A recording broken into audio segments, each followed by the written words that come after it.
حدثنا يحيى بن صالح قال حدثنا فليح بن سليمان عن سعيد بن الحارث قال سألنا جابر بن عبد الله عن الصلاة في الثوب الواحد فقال خرجت مع النبي صلى الله عليه وسلم في بعض أسفاره فجئت ليلة لبعض أمري فوجدته يصلي وعلي ثوب واحد فاشتملت به وصليت إلى جانبه فلما انصرف قال ما السرى يا جابر فأخبرته بحاجتي فلما فرغت قال ما هذا الاشتمال الذي رأيت قلت كان ثوب يعني ضاق قال فإن كان واسعا فالتحف به وإن كان ضيقا فاتزر به.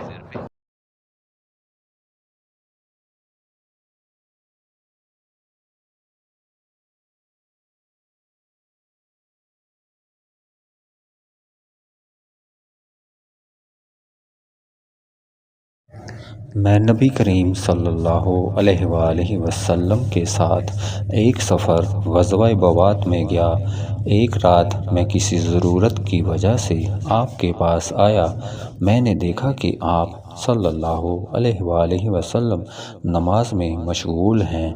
اس وقت میرے بدن پر صرف ایک ہی کپڑا تھا، اس لیے میں نے اسے لپیٹ لیا اور آپ کے بازو میں ہو کر میں بھی نماز میں شریک ہو گیا۔ جب آپ صلی اللہ علیہ وآلہ وسلم نماز سے فارغ ہوئے تو دریافت فرمایا، جابر اس رات کے وقت کیسے آئے؟ میں نے آپ صلی اللہ علیہ وآلہ وسلم سے اپنی ضرورت کے متعلق کہا۔ میں جب فارغ ہو گیا تو آپ صلی اللہ علیہ وآلہ وسلم نے پوچھا کہ یہ تم نے کیا لپیٹ رکھا تھا جسے میں نے دیکھا؟ میں نے عرض کی کہ ایک ہی کپڑا تھا، اس طرح نہ لپیٹتا تو کیا کرتا؟